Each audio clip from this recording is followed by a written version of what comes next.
अक्षर सत्य truth eternal को जाने, दाजी से जुड़ें। प्रस्तुत विषय अभ्यासी बुलेटिन 12 मई दिन मंगलवार 2020 में दाजी के वार्ता पर छपा था, उससे लिया गया है। अक्षर सत्य ट्रुथ इटर्नल को जाने श्रृंखला भाग 3 दाजी से जुड़ें। नमस्ते, शुभ प्रभात और सभी को मातृ दिवस की बहुत बहुत शुभकामनाएं। अभी अभी मैंने ईमेल के साथ एक संलग्नक भेजा है जो पदानुक्रम द्वारा बाबूजी को दिए गए सिद्धांतों का सारांश है, जिसे उन्होंने अपनी डायरी में दर्ज किया था। कृपया इसे देखिए। एक सवाल जो किसी अभ्यासी ने मुझसे पूछा था और बार बार मेरे सामने आता रहा है, मैं उसका जवाब देना चाहूँगा। यह सवाल सिर्फ मुझसे ही नहीं किया जाता, बल्कि कई अभ्यासी इसे अपने प्रशिक्षकों से भी पूछते हैं। सवाल है, अगर हम ध्यान करके सो जाएं, तो उठने के बाद हमें फिर से ध्यान करने को कहा जाता है, ऐसा क्यों? हमें दोबारा ध्यान करने की आवश्यकता क्यों है? सबसे पहले इस पर विचार करें कि हम ध्यान करते क्यों हैं। यह एक विशेष मन स्थिति पाने के लिए और अपना स्वयं का परिष्कृत रूप तैयार करने के लिए किया जाता है। इस नई परिष्कृत मन स्थिति के साथ हम संसार में जाते हैं और कार्य करते हैं, अपना कर्तव्य करते हैं। एक बार ऐसी मन स्थिति निर्मित कर लेने के बाद, यदि आपके पास कुछ भी करने को नहीं होता और आपको लगता है कि चलो सो जाते हैं, तो सो जाने में कोई हर्ज नहीं है। इसमें कसूरवार महसूस करने की ज़रूरत भी नहीं है। कृपया आप अपनी नींद का आनंद लीजिए। जब ध्यान के बाद आप गहरी नींद लेते हैं, तो किसी तरह वह दशा जो ध्यान में प्राप्त हुई थी, उसे हम कमज़ोर कर देते हैं, खो देते हैं। उस दशा से हमारा संपर्क खो सा जाता है। इसीलिए आपको फिर से ध्यान करने को कहा जाता है। जागने के बाद आपको फिर से आधे या 1 घंटे के लिए ध्यान करने की ज़रूरत नहीं है, लेकिन कम से कम पर्याप्त समय दीजिए। कुछ मिनटों के लिए ध्यान कीजिए, ताकि आप उस दशा से फिर से पा लें, और हो सकता है कि यह दोबारा से प्राप्त उस दशा से बेहतर हो जो हमने पहले ध्यान के दौरान पाई थी। यह ज़्यादा परिशुद्ध हो सकती है, इसलिए दोबारा ध्यान करने को कहा जाता है। एक दूसरा सवाल भी कई बार पूछा जाता है कि ध्यान करने के बाद हमें पानी क्यों नहीं पीना चाहिए। अगर आपको ज़ोर से प्यास लगी है, तो जाकर पानी पी लीजिए। यह उसी तरह से है कि आपने ध्यान किया, आपको सोने की इच्छा हुई और आप सो गए, तो उठने के बाद आप फिर से ध्यान करते हैं। इसी तरह अक्सर पानी पीने के बाद हमारी आंतरिक दशा में कुछ बदलाव आ जाता है। इसलिए जब हम दुख में होते हैं या हमें किसी को कोई बुरी खबर देनी होती है, जैसे आपके परिवार का फला सदस्य गुजर गया है, तो हम तुरंत उसे पीने के लिए पानी देते हैं, ताकि उस खबर के प्रभाव को कम किया जा सके। यह मैं अपने अनुभव से और बाबूजी के परामर्श पर कह रहा हूँ। एक बार जब मैं शाहजहाँपुर में था, तो ध्यान समाप्त हो गया था। बाबूजी ने कुछ मिनटों की सिटिंग दी। गर्मी बहुत थी और मुझे लगा कि बाबूजी को गर्मी लग रही होगी, तो मैंने पंखा चालू कर दिया। वे मेरी ओर देखने लगे और बोले, इसे बंद करो। मैंने बंद कर दिया। उन्होंने कहा, ध्यान के तुरंत बाद पंखा चालू नहीं करना चाहिए। यदि यह पहले से चालू है तो कोई बात नहीं, क्योंकि इतना करना ही दशा को बदल देता है। अब आप अपनी इंद्रियों को महसूस करने लगते हैं। अब आपका सारा ध्यान बाहर की ओर जाता है, ठंडक को महसूस करने, एसी की ठंडक को महसूस करने, पानी की शीतलता को महसूस करने। तो ध्यान के दौरान जो इंद्रियां अंतर्मुख हो गई थीं, वे इस बदलाव से तुरंत बाह्य अनुभवों की ओर आकृष्ट हो जाती हैं। इसलिए ऐसी कोई भी गतिविधि को ध्यान के तुरंत बाद करना टालें जो आपका ध्यान बाहर की ओर ले जाए। इसके लिए लालाजी महाराज ने भी सलाह दी है। वे अपनी किताब अक्षर सत्य में कहते हैं, सत्संग चाहे यह सामूहिक हो या व्यक्तिगत, उसके बाद यदि आप पढ़ते नहीं हैं तो अक्सर वह दशा बर्बाद हो जाती है। ऐसा क्यों होता है? क्योंकि हम दूसरी चीज़ें करने लगते हैं, हम बातचीत करने लगते हैं। इससे हमारा ध्यान आंतरिक रूप से केंद्रित होने के बजाय बाहर की ओर चला जाता है। जिस आंतरिक चीज़ को हमने अभी पाया है, उससे हम दूर चले जाते हैं। तो कम से कम किताब पढ़ने से या डायरी में नोट लिखने या अपनी दशा पर गौर करने, मनन करने से वह गहन होगी। यदि ध्यान के बाद आप तुरंत सिनेमा देखें तो क्या होगा? हंसते हैं। हमारी आंतरिक अवस्थाएं बड़ी नाजुक, सहज ही बिखर जाने वाली होती हैं और हमें उन्हें बनाए रखना होता है। इसलिए ध्यान के तुरंत बाद बिन जरूरी चीज़ों में उलझे बगैर केंद्रित रहें। यहाँ तक कि ज़रूरी काम भी 5 से 10 मिनट के लिए टाले जा सकते हैं। अपनी दशा पर केंद्रित रहना ज़रूरी है ताकि वह स्थिर हो जाए और आसानी से पहचानी जा सके। जब आप इसे पहचान पाते हैं, तभी इसकी हमारे भीतर गहन होने और विस्तारित होने की संभावना बनती है। हम अक्सर तुरीय अवस्था की बात करते हैं। तुरीय अवस्था क्या होती है? तुरीय अवस्था और कुछ नहीं है बल्कि सुषुप्ति की तरह एक दशा है जिसका लालाजी महाराज ने अक्षर सत्य में कई बार वर्णन किया है। वे कहते हैं कि कुल 4 अवस्थाएं होती हैं। पहली, जागृत अवस्था, जैसे इस वक्त हम सभी जागृत अवस्था में हैं।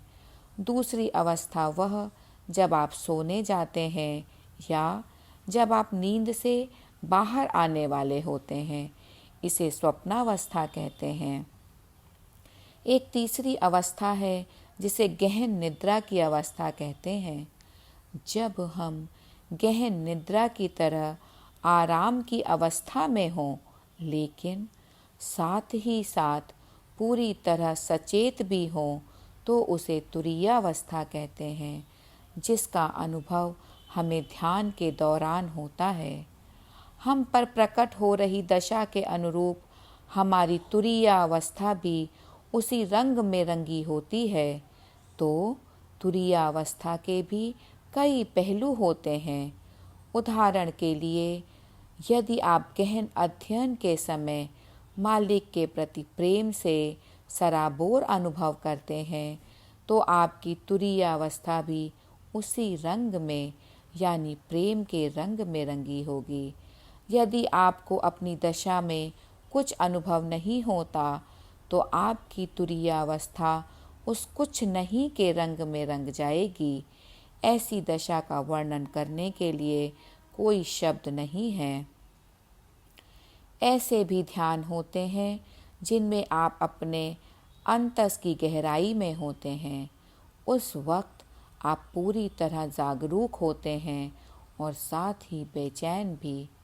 किसी उच्चतर चीज के लिए बेचैन, किसी भौतिक वस्तु के लिए नहीं, सत्य के लिए बेचैन।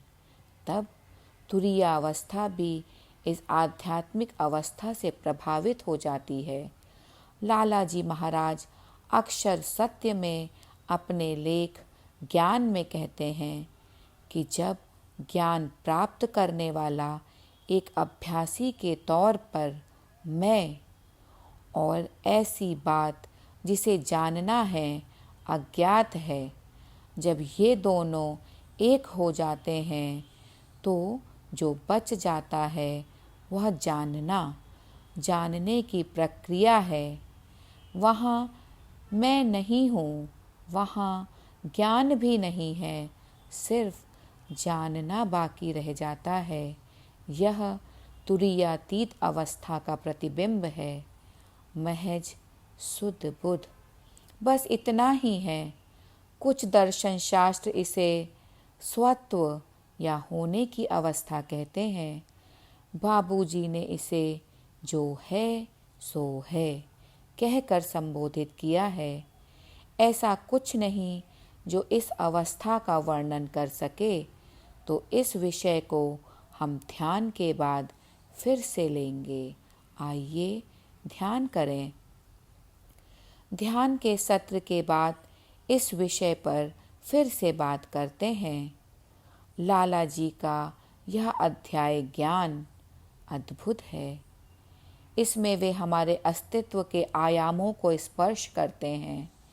वे नम्रता से शुरू करते हैं और कहते हैं कि ज्ञान के 3 प्रकार हैं। वे सामान्यतः चीज़ों को 3 या 5 में वर्गीकृत करते हैं, जैसे सत, तम और रजस। दूसरा है कर्म, ज्ञान और भक्ति आदि। ज्ञान में भी वे 3 प्रकार बताते हैं। जो ज्ञान पुस्तकों से प्राप्त होता है उसे वे वाचसिक ज्ञान, पुस्तकीय ज्ञान कहते हैं। दूसरा ज्ञान वह है जब आपने जो कुछ पढ़ा उसका अनुभव भी हो जाए, तो इसे यथार्थ ज्ञान कहते हैं। यह पाने के योग्य है और वे ज्ञान के एक और तीसरे स्तर को समझाते हैं।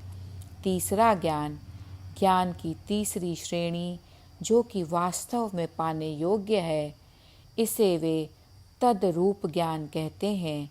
अर्थात आपने जिस चीज़ का ज्ञान पाने की शुरुआत की, जब आप स्वयं ही वह बन जाएं, उससे एक हो जाएं, तो इसे तद्रूप ज्ञान कहते हैं। इसी से वह विचार ज्ञान, जानना और ज्ञान पाने वाला आया है। जब ये तीनों ज्ञान और ज्ञान पाने वाला अर्थात मैं एक हो जाए, तो जानना भी उनमें ही विलीन हो जाता है। तब कुछ बाकी नहीं रहता। इसे समझाने का एक ही तरीका है कि कबीर साहब के तरीके से इसे समझें। वे बड़ी खूबसूरती से कहते हैं कि जब बूंद सागर में गिर जाती है तो वह खुद सागर बन जाती है। बाबूजी महाराज इसे कुछ अलग ढंग से बताते हैं। समय के अनुकूल बनाते हुए वे इसे धार्मिक ज्ञान कहते हैं। जब यह धार्मिक ज्ञान, पुस्तकीय ज्ञान, पढ़ा हुआ या सुना हुआ और कहा हुआ ज्ञान वाचसिक वास्तविक हो जाए, जब वाचसिक ज्ञान स्वानुभव बन जाए, तो हम आध्यात्म के क्षेत्र में प्रवेश करते हैं। जब यह यथार्थ ज्ञान समाप्त होकर तद्रूप ज्ञान बन जाए, तब हम वास्तविकता या सत्य के क्षेत्र में प्रवेश करते हैं। जब यह भी समाप्त हो जाए तो हम आनंद के क्षेत्र में प्रवेश करते हैं। यह अनस्तित्व की दशा है। लाला जी इसे तुरीय अवस्था कहते हैं, जहाँ कई दशाएं एक साथ सक्रिय होती हैं। जब यह भी चली जाए, जब आनंद भी बाकी ना रह जाए, तो आप मूल अवस्था में प्रवेश करने लगते हैं। इस तरह दोनों गुरुदेवों ने इस ज्ञान को अत्यंत सुंदरता से वर्गीकृत किया है। यह संपूर्ण ज्ञान इतना परतदार है कि हर स्तर पर आपको लगता है कि यही सत्य है, पर वह नहीं होता। जब आप उस पर मनन करते हैं तो पता चलता है कि यह तो सिर्फ ऊपरी तौर पर ही है, यह सतही है। उदाहरण के लिए, ईश्वर में भरोसा करने की बात, जब सब कुछ ठीक ठाक चल रहा हो तो बहुत अच्छा, मालिक बहुत अच्छे हैं, ईश्वर महान हैं। पर जब सब अनुकूल अनुकूल ना हो, तब हम ईश्वर और मालिक का तिरस्कार कर देते हैं। मैं इस मालिक में विश्वास नहीं करता, या मैं इस मालिक में विश्वास नहीं करता। तो हमारे ज्ञान की गहराई इतनी भर है क्योंकि हमने अभी वास्तविकता का अनुभव नहीं किया है। वास्तविक वस्तु हमारी प्रतीक्षा में है, इसीलिए हमारे विचार अस्थिर होते हैं। बच्चों के यो खिलौने की तरह। लाला जी महाराज कहते हैं, मन की अवस्था का एक अन्य स्तर है। जब मैं कुछ नहीं जानता और स्वीकार करता हूँ कि मैं कुछ नहीं जानता, तो संसार मेरे बारे में यह राय बनाएगा कि अरे, यह तो अज्ञानी है या कुछ नहीं जानता। इसलिए वे कहते हैं कि अज्ञानी मनुष्य जानता है कि वह नहीं जानता। इसके आगे के स्तर का अज्ञानी यह भी नहीं जानता कि वह नहीं जानता है, तो उसकी सहायता की जा सकती है, उसे सिखाया जा सकता है और वह इसे स्वीकार कर लेगा। लेकिन वह व्यक्ति जो कहता है कि वह जानता है लेकिन वास्तव में नहीं जानता, तब वह एक भ्रम में रहता है। वह सोचता है कि उसे जानने की ज़रूरत नहीं है। ऐसे लोग कुछ भी सीख नहीं सकते। फिर से बाबूजी के शब्दों में इसे व्यक्त करें तो कहते हैं कि बुद्धिमानों को सिखाने के मुकाबले मूर्खों को सिखाना कहीं आसान होता है, क्योंकि बुद्धिमान के मस्तिष्क में कई धाराएं होती हैं, जबकि मूर्ख के मस्तिष्क में एक ही धारा होती है। उसकी मूर्खता की उसकी आसानी से मदद की जा सकती है। इस अध्याय के प्रारंभ में लाला जी जो उदाहरण देते हैं वह यह कि एक भिखारी है और वह भूखा है। उसके पास खाने को कुछ भी नहीं है, इसलिए वह भूखा है। एक व्यक्ति जिसके पास ज्ञान नहीं है वह अज्ञानी है। वह ऐसा नहीं है कि भूखे व्यक्ति को भोजन का ज्ञान नहीं होता, उसे भोजन का ज्ञान होता है। उसे पता होता है कि भोजन क्या है। इसी तरह उस भूखे व्यक्ति की तरह अज्ञानी व्यक्ति को भी पता होता है कि ज्ञान क्या है, जो उसके आंतरिक प्यास को बुझा सकेगा। यह एक सुंदर उपमा है जिसमें अज्ञानी और भूखे व्यक्ति की तुलना उस व्यक्ति के साथ की गई है जो यह जानते हुए कहता है, हे ईश्वर, मैं कुछ नहीं जानता। प्रार्थना के समय हमारा मनोभाव ऐसा ही होना चाहिए कि मालिक, मैं कुछ नहीं जानता। सबसे अच्छा तो यह होगा कि हम उस अवस्था में पहुँचे जिसे अबूदियत कहते हैं, एक संयमित अवस्था जो सब कुछ स्पष्ट करती है। एक संयमित अवस्था हमें अधिक योग्य और पात्र बनने में मदद करेगी। लेकिन यदि किसी व्यक्ति का यह मानना है कि वह जानता है, उसे इसकी ज़रूरत नहीं है, तो उसकी मदद नहीं की जा सकती। हम अपने सरल शब्दों में इसे ऐसे व्यक्त कर सकते हैं कि हम ज्ञान से अनुभव, अनुभव से सीधे अनुभूति, अनुभूति से आनंद और अंततः अनस्तित्व की अवस्था की ओर जाते हैं। संक्षेप में यही वह है जिसके बारे में लालाजी महाराज बात करते हैं। वाचसिक ज्ञान, यथार्थ ज्ञान और तद्रूप ज्ञान, अंततः तुरीया और तुरीयातीत अवस्था के बारे में। ये सभी चरण हैं। बाबूजी कहते हैं, धर्म से आध्यात्म, आध्यात्म से वास्तविकता, वास्तविकता से आनंद और फिर उसके आगे की अवस्था। मैं इसे और सरल करने का प्रयास करता हूँ। ज्ञान से अनुभव, अनुभव से अनुभूति, अनुभूति से आनंद, आनंद से आनंदहीन या तुरीयातीत अवस्था। सुनने के लिए धन्यवाद।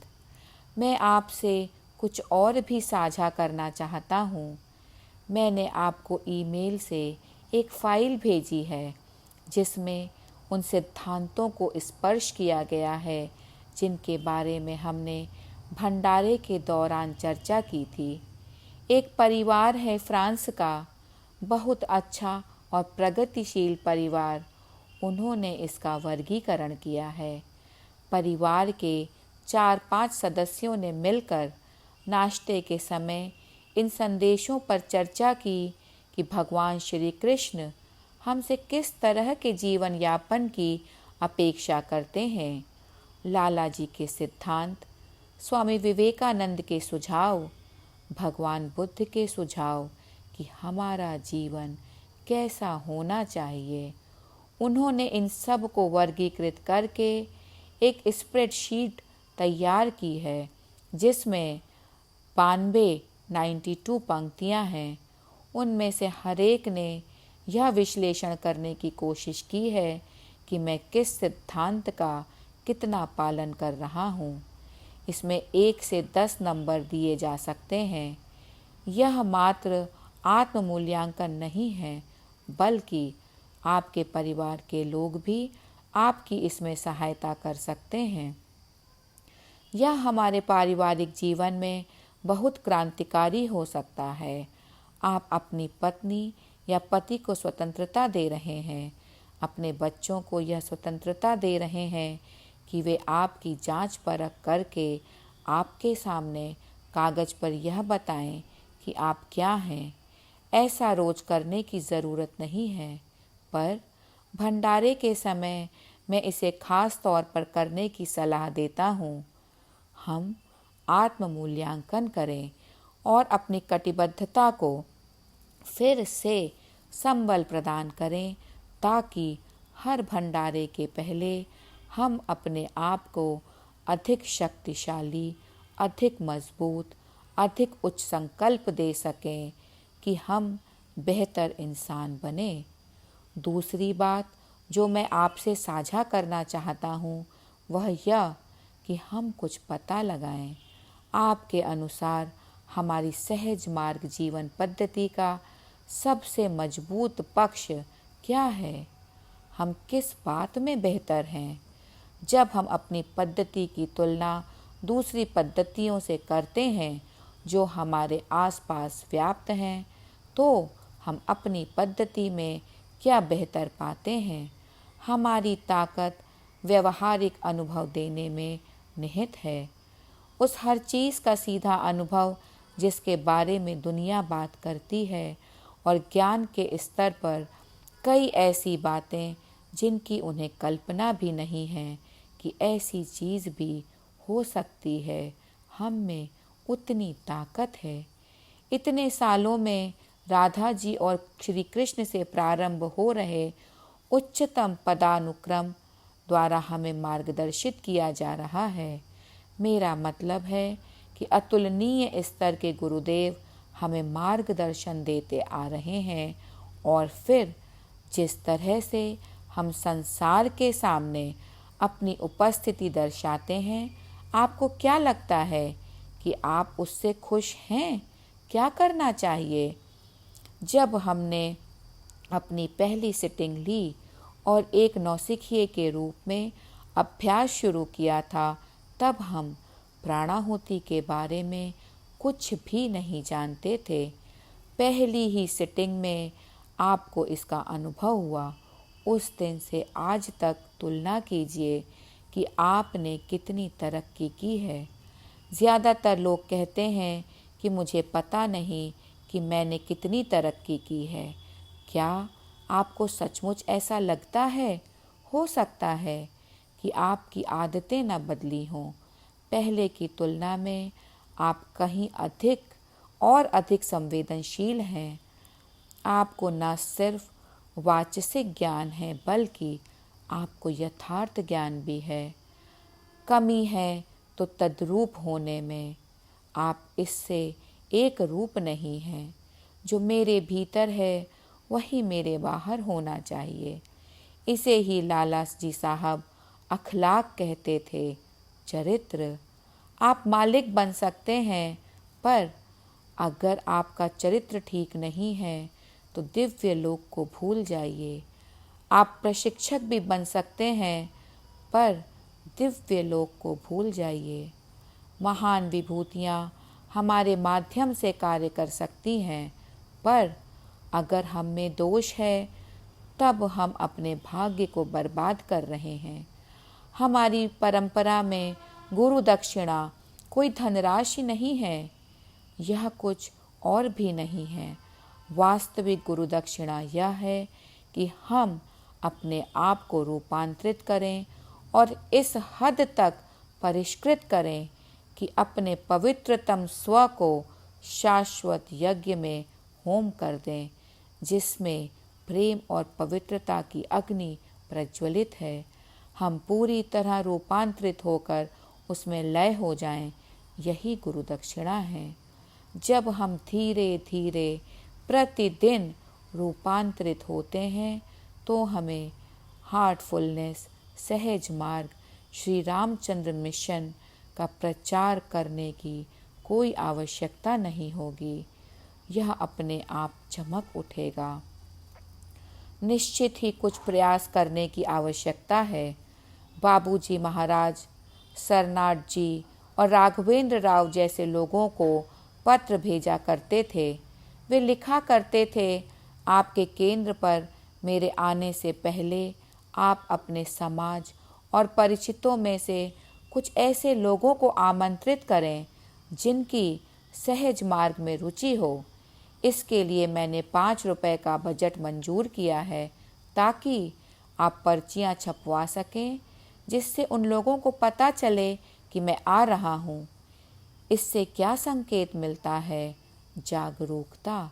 हमारा काम इस जागरूकता को लाना है। हम इस जागरूकता लाने के काम को किसी तरह से प्रचार समझ लेते हैं और इससे दूर रहते हैं, जो कि गलत है। इसका यह मतलब भी नहीं है कि हम सहज मार्ग के बारे में गीत गाएं और नाचने लगें और इसे सस्ता बना दें। नहीं, इतने गुरुओं के समूह में हमें उनसे उच्च दिखना चाहिए, क्योंकि हम ज्ञान से परे जाते हैं। जो कुछ हम करते हैं उसका व्यवहारिक प्रदर्शन या प्रमाण होना चाहिए। संसार को व्यवहारिक रूप से दिखाएं कि हाँ, ऐसी दशाएं संभव है।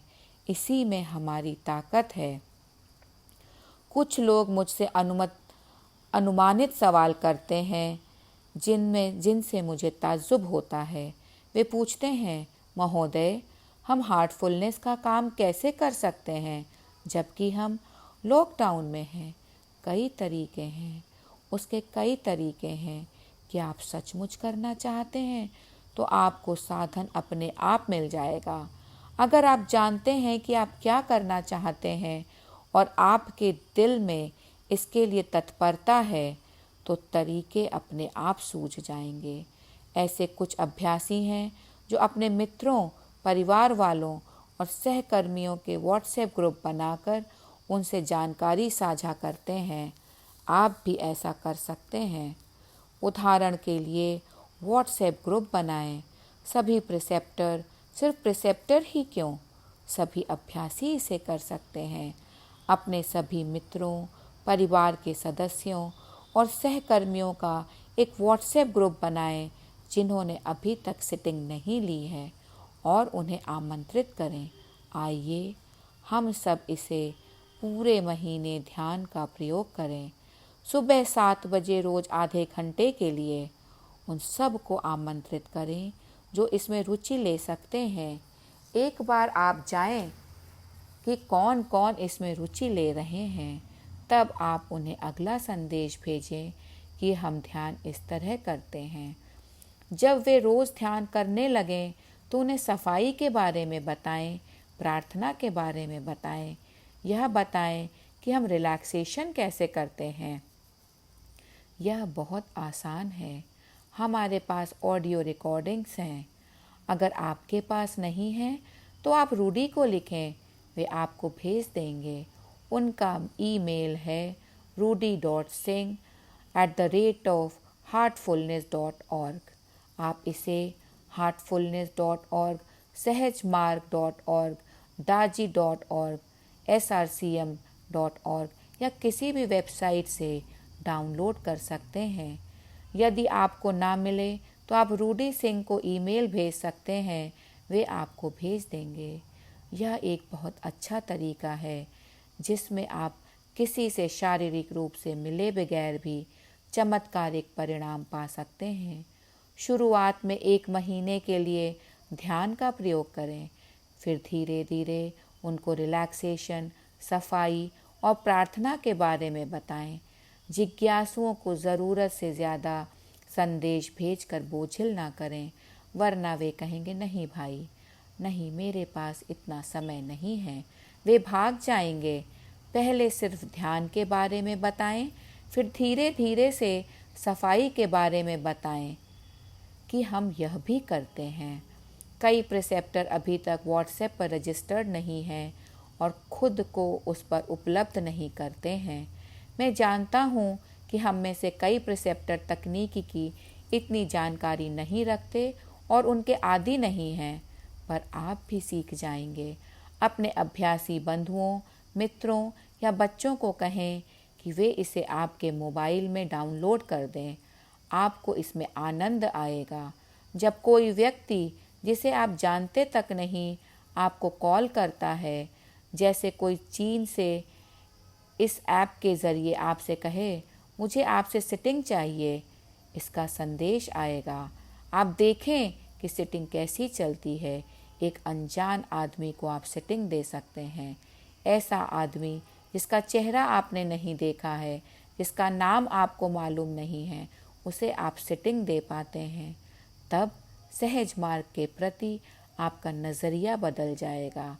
आपको लगेगा कि वाह, आप जानेंगे कि यह कैसे होता है। तब आप और गहराई में जाकर देखेंगे कि वह व्यक्ति आपकी सफाई और प्राणाहुति के प्रति कैसी प्रतिक्रिया करता है। आपका मन होगा कि आप खुद की अपनी पीठ थपथपा दें, पर ऐसा नहीं कीजिएगा। इसका श्रेय ऊपर उन बुजुर्ग इंसान को जाता है। ऐसा न कहें कि यह मैंने किया है।